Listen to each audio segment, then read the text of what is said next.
A very good morning to you. Wednesday is here with us again, and if it's Wednesday ni siku ya clinic ya mfuko. My bench is outside, it's sanitized, and we are good to go for our financial clinic for today.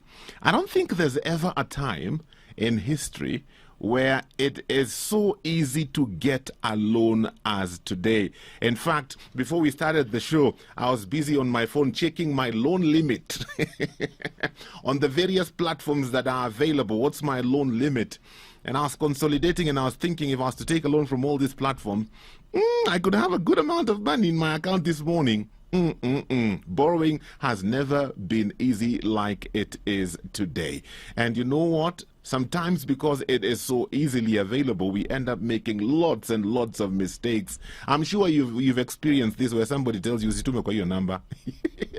Don't send that money to me on my number. Send it on this number. Why? Niko na fuliza, or I have got this, or I have got this. Taking a loan has become so easy that we are just all over the place. Taking from John to pay Mary, and then taking from Mary to pay Janet, and then taking Janet to pay Tom. It's just one big confusion. Now, here we are. It's 2021. 2020 was a harsh year economically. Mfuko iliumia. 2021 is here. Watoto wamerudi shule. They have become big, man. I mean, a child grows. 9 months is not a short period of time. So we need to buy uniform. We've bought uniform, we've bought shoes, we've bought books. The truth is, we've had to take loans and we are still taking loans. So the question is, what are the do's and don'ts of taking a loan? What do I need to consider? What are some of the things I should never take a loan for? Those are the kind of things we want to discuss on the financial clinic today. And earlier on, I was asking the question, what's the worst reason you have used to get a loan? You convinced yourself you need money for a certain thing or item, and you took a loan, and now you look back in retrospect and you regret. Janet is saying, me and borrowing and taking loans, we never get along. Ile niko nayo ndio nitatumia, mambo inaishia hapo. I know somebody who took a loan for a wedding. I was saying earlier, that needs a whole show. Maybe one of these days on the relationship clinic, we'll talk about taking a loan for your wedding. Oh my goodness, talk about disaster. It was disaster. So that's what we're getting into this morning, and I'm asking you the same question. What's the worst reason you've taken a loan for?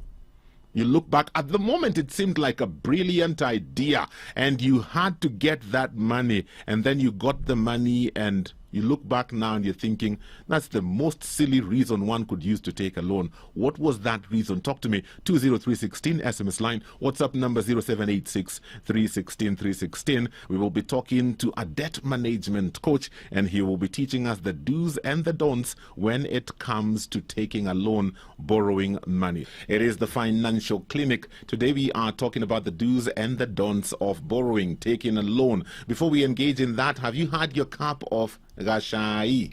Umekunywa chai leo asubuhi? Kama haujakunywa chai, you need a hot cup of tea.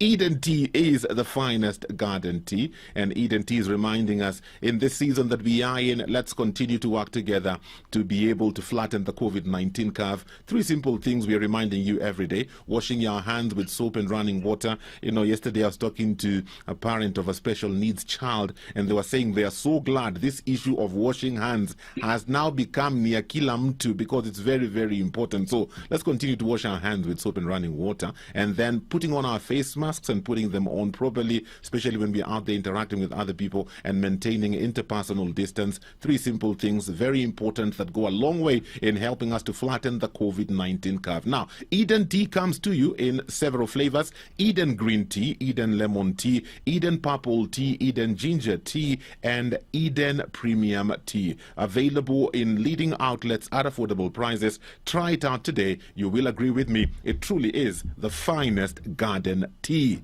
Okay, we are talking about borrowing money, taking loans, worst reasons you've ever used to take a loan. And I have an SMS here from Cyril in Umoja. Cyril says, for me, I really regretted I took a loan to start an online business, which later I realized was a scam. Right after I had joined it. Alijoin na akapeana pesa na ikapotea namna hiyo. This morning I'm so glad to be joined by debt management coach Roy Okonji. Coach Roy, how are you doing? Roy, can you hear me? I can hear you. You are breaking. Oh, I was breaking. Yes. I think now you're okay. I was in my teenagehood. My voice was breaking. Happy New Year, my friend. Good to see you. Karibu sana. Happy New Year to you and to our viewers. Thank you for having me once again. Awesome. I'll begin by asking you a very interesting question. In talking to Yes. a good number of my Christian friends, I find that a good Yes. number of Christians are so afraid of taking a loan. They don't want to be in debt because they believe being in debt is a curse. So, is borrowing good or bad, or neither? Talk to me. Well, it's an interesting question indeed. Different people have different standpoints. There are those who don't want to get there because of fear, maybe because of what happened to them in the past, or because of what they have seen happening to people around them. And then, depending also on the doctrines that one subscribes to, I have come to learn that there are also those who strongly believe that borrowing is a curse, and therefore it is something that needs to be avoided at all costs. Nonetheless, the reality that we are living with is that debt is here to stay. Maybe from a Christian perspective, I may try to understand them, because when they are scanning through Deuteronomy and they see that there will be lenders and they will borrow from none. What I've always wondered is, who will they be lending to?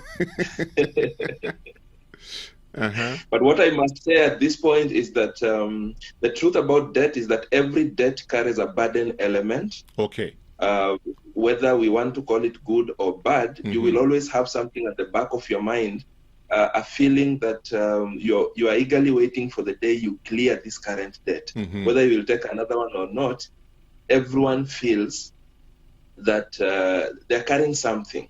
So we cannot run away from that particular fact. And no wonder the Proverbs were wise enough to say that the borrower is always like a slave to the lender. Because of that constant feeling that you're carrying some burden. But from a common sense perspective, we have debt that we can categorize as good and debt that we can categorize as bad. Good debt is that debt that leaves you better off than it found you, mostly in the long run. It is debt you want to look back and say, I am happy I took this. It moved me from here to this other level. Good bad debt is that which leaves you worse off. You look back and you want to regret. You look back and you want to pinch yourself. Why did I have to go that particular route? Good debt adds value to you. Bad debt takes value away from you. Good debt, financially speaking, brings money to your pockets. Bad debt takes money away from you. So in other words, if you were earning 20,000 and you took a debt that is taking away your 5,000 in the name of repayment, but has nothing to bring to the table, either today or even in the near future, then it is not good debt, because it has come to even rob the little that you had. Because the 5K is going, and you don't have any expectation of anything coming from it, and it has not added any value to you. Wow. So let's talk about common mistakes people make when they are borrowing, because today we live in a society where borrowing is very easy. I was saying just before we went on air, I was on my phone checking my loan limit on some of these platforms. Na nikipiga hiyo hesabu, I can actually have some good amount of money in my account today if I decide to borrow. You know, all the way to my limit in all these platforms. I can be quite a rich man this morning. But with all this accessibility, what are some common mistakes people are making today when taking a loan? Well, and it's good that you mentioned the ease of access today, because that has become a very big temptation for very many people. You wake up and your phone reminds you that you qualify for this amount, and people get excited every time they see these limits. And very few can resist the temptation. Very few can remind themselves that they actually didn't want to borrow now. But because the phone has reminded them that this is what they qualify, very many people find themselves borrowing to figure out what they will do with the money. And you know, the human mind never fails in figuring out what you need to do with the money. Yes. Yes. So very many people burn their fingers at the point of deciding to borrow, in the process of borrowing, and even after they have gotten the money. Oh. There are very many people who disregard certain factors that need to be taken into consideration every time you intend to take a loan. Okay. Maybe I just mentioned some of these factors that we often overlook, and we end up burning our fingers. And the first factor that we must consider is the purpose of our borrowing. Yes, I have said many times that many borrowers, unfortunately, are what I call ability-driven borrowers. They borrow simply because they qualify. Oh. You see, the way you've checked your limits, and today you realize that you qualify for all those amounts of money. Then you begin to borrow. You slept not planning to borrow today, but because you have just checked and realized, or because you've received an SMS reminding you that you qualify, then you rush into borrowing. Yes. So very many people disregard to do what I call purpose-driven borrowing. So the first thing you need to consider is the purpose for your borrowing. Yes, your mind has conceived the idea to borrow. Yes. But then you need to walk that mind through the process of evaluating the purpose for which you intend to borrow. Ask yourself some serious questions. For instance, why exactly do you need to borrow? Then, once you have identified why you need to borrow, ask yourself whether that is a good reason or a bad reason. Now, that is interesting because every borrower believes that the reason that is pushing them into borrowing is a good reason. Yes. But having defined good and bad debt the way we have, I am sure now we begin to look at it from a different perspective. So ask yourself, is this reason going to add value to me, or is it going to rob value from me? Ask yourself, must I borrow for this reason? Is it a reason that can wait until I make my money? Yeah. Or is it an emergency that must be addressed today? Ask yourself, what do I have for this purpose? Have I saved anything towards this purpose?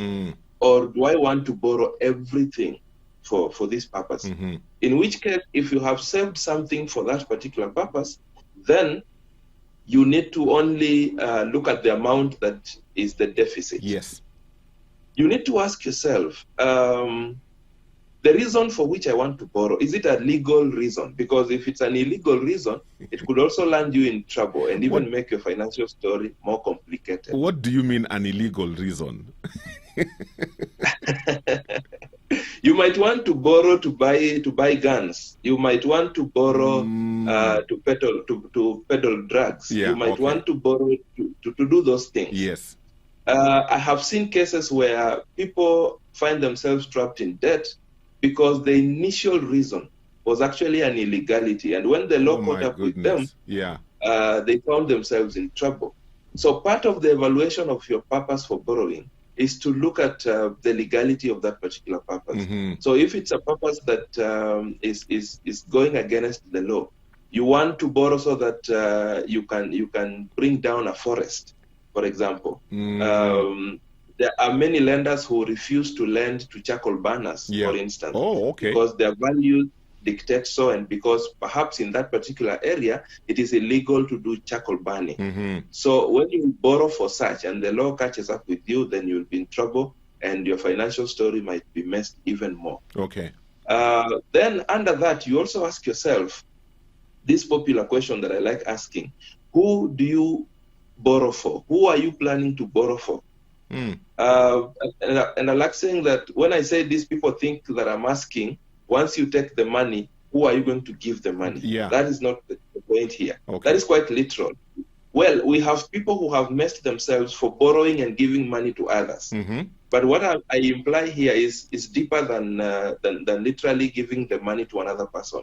I'm trying to ask, where have you drawn the inspiration for the borrowing that you want to do now? Is it an original inspiration? Is it a reason that has emanated from deep within you? Okay. Or is it that you are borrowing so that you can look like so-and-so? You are borrowing to compare yourself or borrowing to compete, right?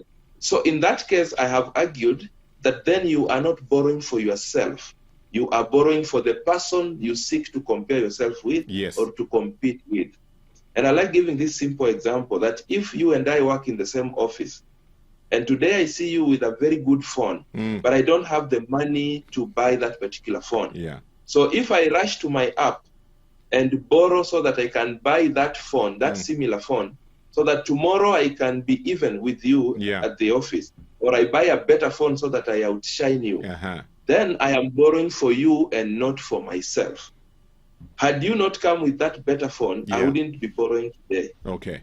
Now, if I came to the office with that phone and I discover that you have even bought a more superior one, I'll be frustrated. I'll be disappointed. It is because I was not borrowing for myself. I was doing it for you. Okay. Now, that becomes dangerous because when you borrow for other people, you are not doing it for yourself. So it's not original. So you will actually overlook very many other factors because you are trying to catch up. You are trying to avoid being left behind. And that is very dangerous. Okay. So that's one factor that we must consider before we go into borrowing. The other factor that I need to mention here is the repayment ability. How able are you to repay the debt that you propose to take? Okay. Many formal lenders will take you through a process of qualifiability. Yeah. They'll try to gauge your financial position, and they will tell you, we can only lend this amount to you. You can only qualify for this amount. For the people who are salaried, they will ask you for your payslip. They will look at it, make calculations, and tell you, you can qualify for this amount. Yes. For people in business, they will look at your financials and your statements, and then they will tell you, we can only lend to you this particular amount. Now, trouble is, sometimes the money you need is bigger than what you can qualify for. Very true. And it is high time we begin to respect qualifiability. Because when you are told this is what you qualify for, then they are trying to help you, because if you squeeze yourself beyond that point, then you might begin to encounter trouble. Sometimes, even where you are seated, you might actually realize that you don't qualify even for what they're telling you qualify. Yeah. Because maybe you have other debts that are not in the formal space, that are not appearing on your payslip. Yeah. So you know very well that if more money is taken from me, I'm going to struggle. But then you go ahead and even borrow, well knowing that you do not qualify. So when you disregard that affordability, when you think that the lender is being unfair to you by suggesting that you can only qualify for amount X, then you try to force to get a bigger amount. I have met people who try to force. Yes. For example, people in business will try to say that they have other sources of income to prove that they can qualify for a bigger amount, when they well know that the amount they can qualify is what the lender has said. They do not have any other source of income. So it is important that we obey, we respect the fact that what we qualify for is what we can repay comfortably, without injuring other aspects of our financial lives. Great. So it's important that we consider that, failure to which we are making a serious blunder. Wow. This morning we are talking about the do's and don'ts of borrowing, because borrowing, people will borrow. But how do you borrow wisely? If you have any questions for us today, 20316 is the SMS line, and the WhatsApp number is 0786 316 316. Several people sharing their borrowing experiences. I'll be reading some of these SMSs in the next short while. It is the Financial Clinic, do's and don'ts of borrowing. We are hanging out with debt management coach Roy Okonji. Responses coming in. This one is from Otieno. Otieno says, good morning, Pastor Jimo. early in our marriage, I took a bank loan to refurbish an old car. What a disaster. The car was unfixable. I got conned of all the cash by a crooked mechanic. Collectors ndio hao mlangoni. Cat and mouse ikaanza for 6 months. Got my meko, my microwave, fridge and furniture repossessed. Tulihurumiwa tu kitanda because of the child, and my wife was also pregnant. I learnt my painful lesson, and since then, me and loans are oil and water. That's a good lesson right there. I have another message here that says, good morning, James. Loans should only be taken for development, not for luxury. Plan before you take a loan. A loan without a plan will go to waste, and repayment will be a headache. A loan should repay itself. Thank you so much. Keep sharing your experiences and also your questions. 20316 SMS, WhatsApp 0786 316 316. Roy, back to you. I'm just wondering, in a season like we are in now, you know, looking at how last year was a harsh year, and after this year ndio hii watoto wamerudi shule, they have grown, we have to buy uniform, we have to pay school fees. You know, if you have to borrow in a season like this, what are some key things you need to consider and to think about? Yeah, thank you so much. It is true that a season like this has actually made it necessary for some people to borrow, even those that would have wished not to borrow, but because of how last year looked on them, sometimes you find yourself in a situation where you need to borrow. Yeah. So what we are discussing this morning is what would put us to a position where we avoid burning fingers, even as we interact with debt. Yes. So the other thing that needs to be considered is the cost of borrowing. What do you mean by that? Debt is not free money. Debt comes at a price. Sio mshahara. And a lot of times when people want to borrow, their mind is fixed on the amount they are looking for. Yeah. And very few people will take a moment to reflect on what it will cost them to have that amount. What is the price for that particular amount? People just push for the money they want. And that is how many people have also burnt their fingers, because many of them end up taking money from very dangerous sources, very costly sources. Yes, and I think I've mentioned before that in this town we have people who give money at 100% per week. What? And those places are full of people. 100% per week? Per week, yes, per week. I don't want to put it per annum, but that is wow. for us to reflect on. But you can imagine what takes you to that place is because at that time you are blind to any other reality. What you seek is the money you need to solve your issue. Yeah.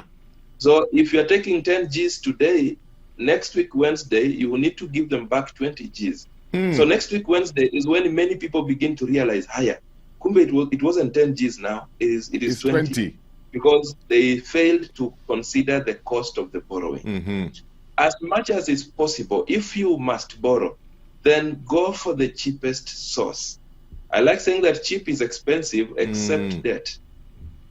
Yeah, it is only cheap debt that is not expensive, but every other cheap thing might be expensive. So now, I say, cost of borrowing. Back to that, there's something you've said there. I'm just thinking. Yes. Is it that many of us gravitate towards the quickest source and not the cheapest source? Because it's all about accessibility and how fast I can get the money. We never even stop to consider how much will I need to repay. Is that what you're saying? Exactly. And that's why many lenders know that weakness and they come promising convenience. The reason why mobile debts, for instance, are selling fast is because they are promising you convenience. They're promising you speed. Yeah. And that convenience is the one that comes hiding the cost element. So very many people do not look at the cost element. On the day of repayment is when you begin to see people asking questions. Funny, how much does your loan cost? Yeah. So it is important before you get into any debt, scout around and check at the cost and then pick the cheapest.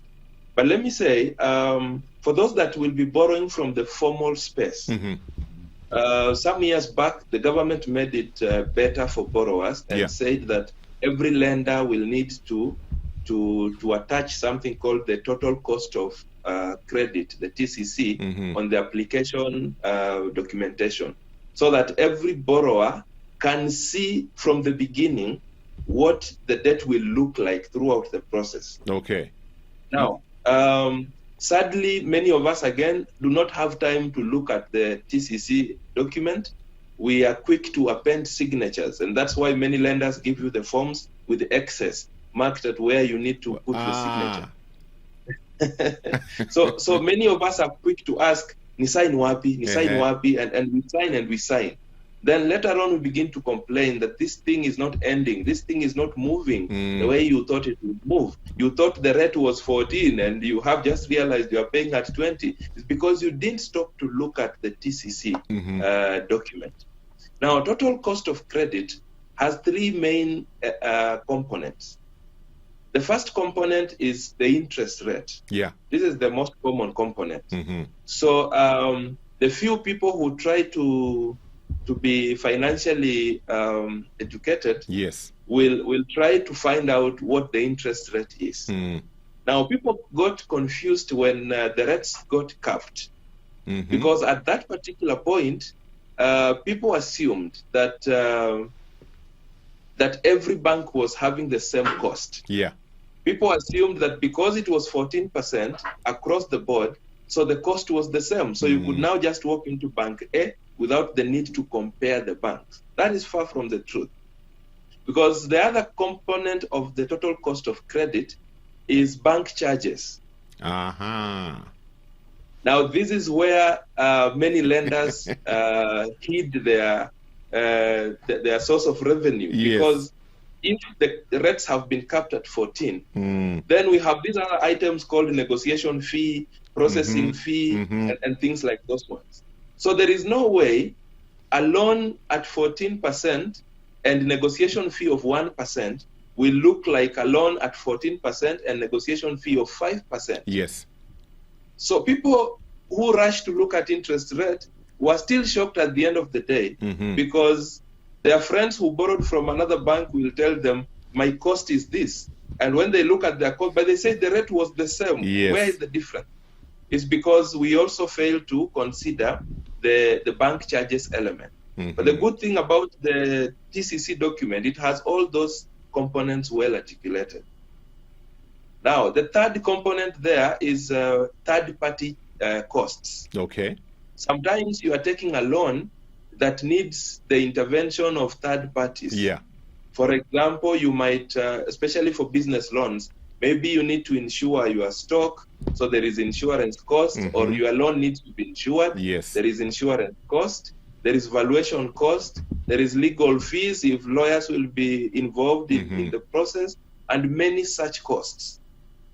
Back in the day, while still at the bank, I remember someone who came to borrow 50,000, and the cost of credit exceeded the credit they were looking for, because they didn't stop to look at what it entailed to get that amount of money. Because they were borrowing for a secured loan that was to be secured by a piece of land. So when you look at the valuation cost, then you look at the legal fees to even register the legal charge, the encumbrance to show that the bank has interest in the land. Then you look at all those other charges, then the bank fees, and then the interest rate. Before we even look at the interest rate, the guy had already used up the 50,000 he was planning to borrow. Oh my goodness. Yes, so it's important that we consider the cost of borrowing, and we know that the more we borrow expensively, the more we weaken our financial muscle, because that is money you are giving away. There is no reason you borrow at 30% when there is another lender who can give you at 10% the same thing under the same conditions. Yeah. So it's important that we consider that. Then another thing that we fail to consider, or that we need to consider, is the impact of the proposed borrowing on your budget, on your economy as a person. Yes. Because everyone is running their economies. You are receiving money and you're spending money. Now, because our eyes are focused on the amount we are looking for. Yeah. Very few people fail to look. Very few people look at the impact where that loan will leave them once deductions are loaded. Let me give you an example. If you have been earning 50,000 shillings, yes, and you have been spending this money coin to coin, maybe you've not even been saving. So the money has just been enough to sustain you from end month to end month. Yeah. So today you've realized that you qualify for a loan that can be repaid at 10,000 per month. So you have taken the loan, and maybe the loan is not bringing value. Maybe you are furnishing your house or doing something else. Yes. Or maybe for a reason that may look very good, like paying school fees for your children. But you fail to look at the impact of that debt. So this is what begins to happen. At the end of the month, when the 10,000 is deducted, your budget remains with 40,000. Yeah. You have been used to 50. That is what has been running you. Yes. So when deductions are loaded, that is when you discover, hi, the landlord's money is short by 10K. Yes. Or you have paid everything, you forgot shopping. Because the things that you have been doing need to be done. Now, chances are high at that time you have now exhausted your borrowing limit from the formal space. But now you have a landlord looking at you because you have a deficit of 10,000 that needs to be sorted. Yes. That is when people begin to find themselves at the Shylock's door because they need to sort out the landlord. So what you're beginning to do is you will go and borrow that 10,000 from an expensive source. Let's say they give you at 20%. So you will repay with 2,000 on top. So that's 12,000. So the next month, after deduction of the loan for 10,000, you remain with your 40,000. Then you pay the Shylock 12,000. You are left with 28. Remember, your budget is still 50. Yes. And the fairest thing any budget has done is to go up. So you will now need to borrow 22 for you to survive. Yes. So you go and borrow 22. Now at 20%, that is a big amount. I highly doubt you will even borrow 22 because the average mind does not borrow money like 2,000. So you will borrow 25. Yeah.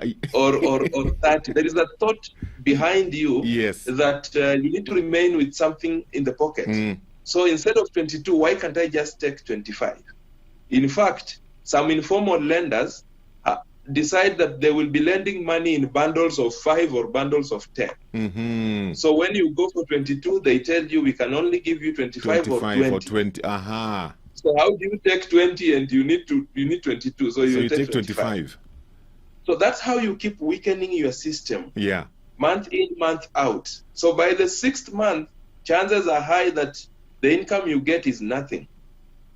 So you have to borrow entirely for you to run yourself. Very true. So if you continue that way, then you find yourself in a very difficult situation. Very true. Where your income perhaps is only enough to pay interest, and then so you have to keep borrowing for you to sustain yourself. So it's important to consider the impact. Now, when you ask yourself about the impact, you are simply asking yourself whether indeed you need to borrow now if it's true that you do not have space in your budget.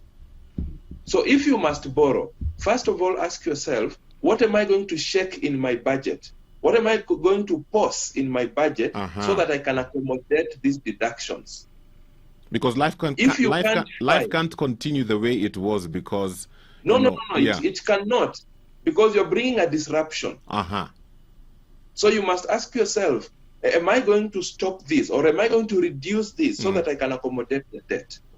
Alternatively, if that cannot happen, then you are asking yourself, can I wait until maybe I have a pay rise? When we get our salary increment, then I can use the increased portion to finance the borrowing that I need to do. Yeah.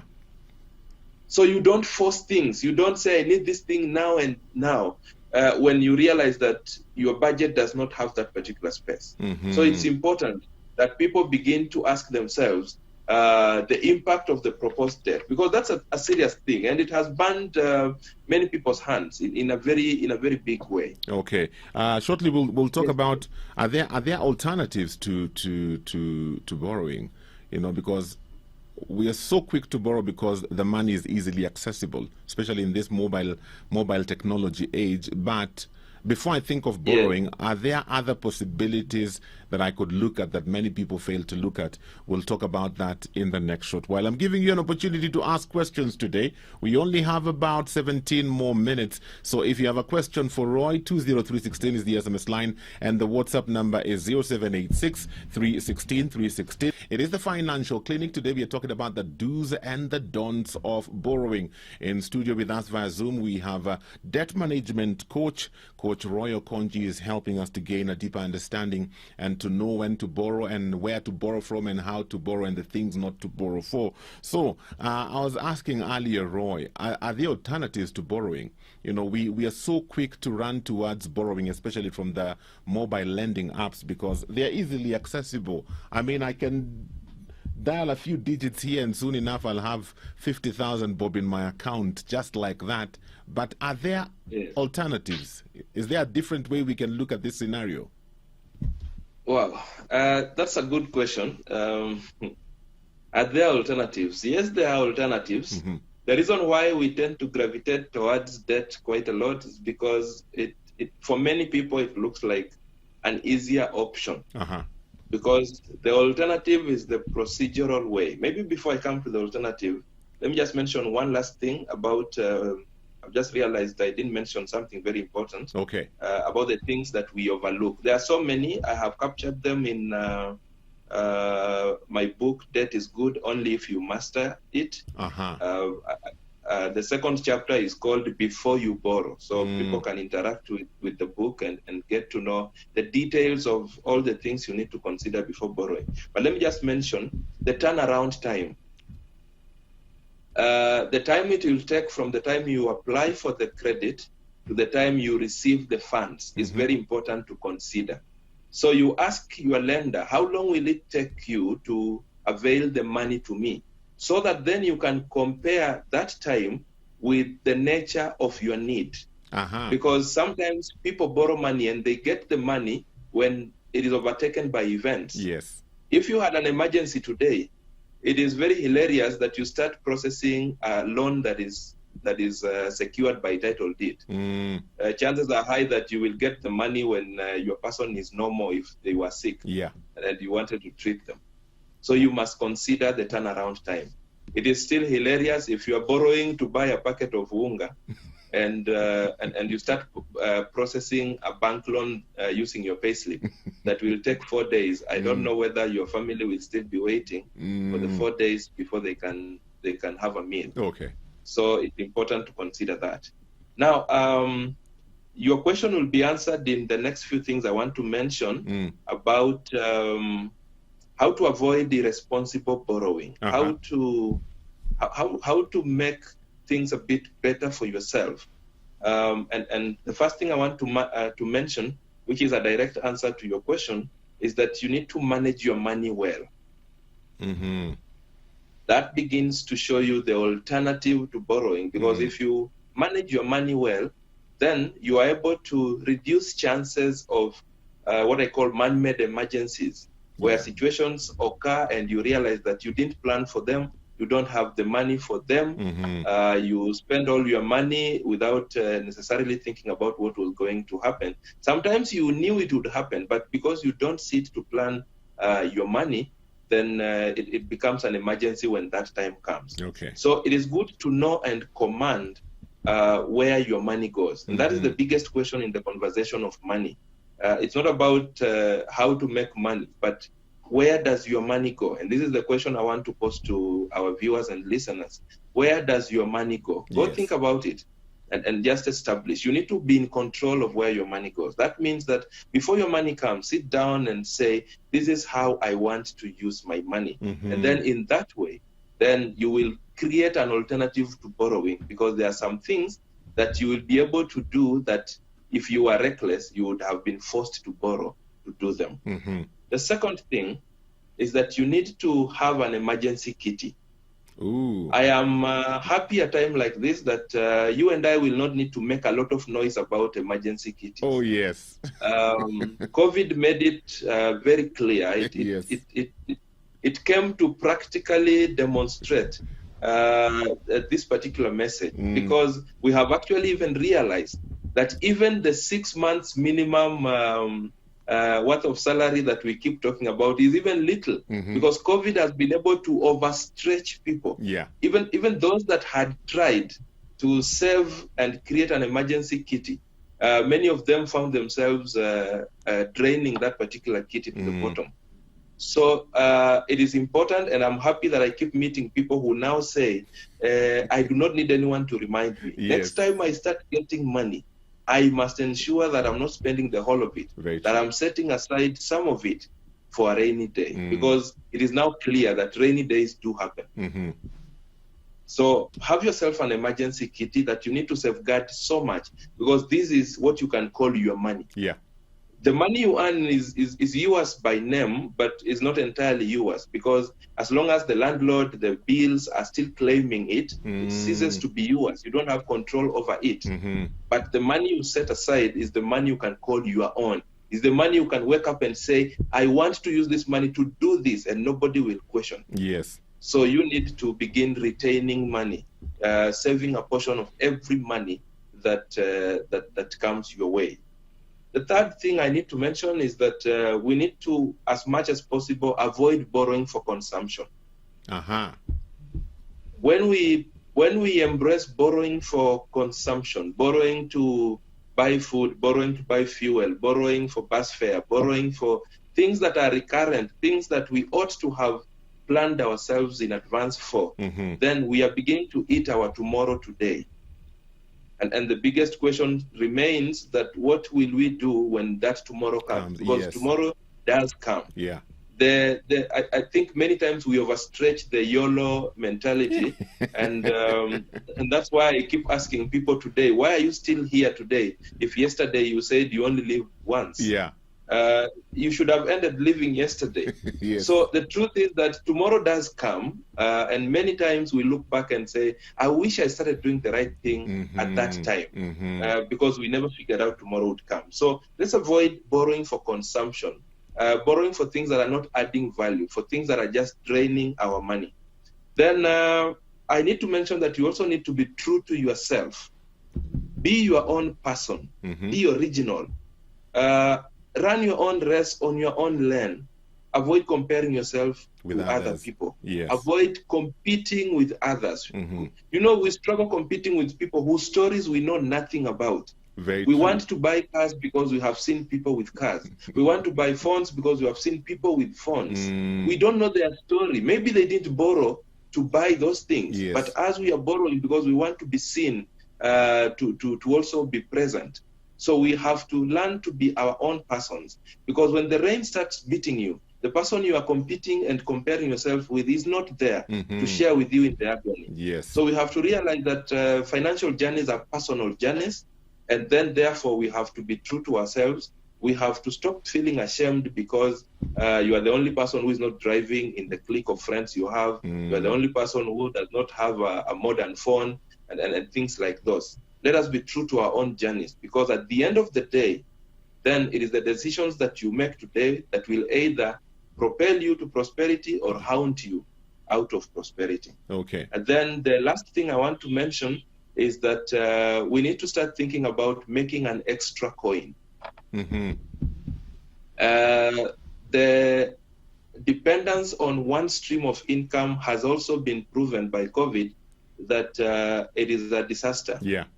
It is not dependable. However big the salary or the income from that source is, it has been demonstrated now to us through the people we know or directly to us that reliance on one source of income is dangerous. Yes. So it is high time we begin asking ourselves, what else can we do to make an extra shilling? The truth is that each one of us can do something to make an extra shilling. Yeah. Every one of us, regardless of where we are, the pressure that surrounds what we do on a daily basis, we all have something we can do. Ask yourself whether you have a skill you can monetize. Ask yourself whether the services that you offer 8 to 5 can also be offered to another person past 5. for 1 hour or 2 hours at an extra coin. Yeah. The beauty of an extra coin, as far as debt is concerned, is twofold. Number one is that it helps you minimize the chances of going deeper into the mess of the trap of debt. Because the things you would have borrowed for, now you have some coin that you can use to buy them in cash. And secondly, it speeds up the process of coming out from the trap of debt. Yes. So if you're creating an extra coin and you're able to manage it properly, you realize you have some extra shilling you can use to clear your insurance here, your other loan here and there. So if you continue embracing that particular idea, then you realize within a short time, you are actually out of the woods. So that is the power of thinking about an extra coin. So it's high time we entertain the thought around what else we can do to make an extra coin. Wow, Roy, thank you so much for talking to us today. Unfortunately, our time is up. But we'll pick up this conversation again because we also need to talk to those who are stuck. There are those who are stuck in that realm of debt, and they wonder how they can get out. You're borrowing from Peter to pay Paul, and then you go to Jane to be able to pay Janet. So we will definitely have to come back to this conversation and address that whole issue. But for today, thank you so much. Unfortunately, I'm out of time. I hope that the conversation today has given you some pointers. If you must borrow, then borrow wisely. This and more of our shows, log on to www.familymediaonline.com to enjoy a wide variety of programs, from current affairs to testimonials and features, pastoral and inspirational shows, kids entertainment, and so much more. Also stream live on www.familymedia.tv.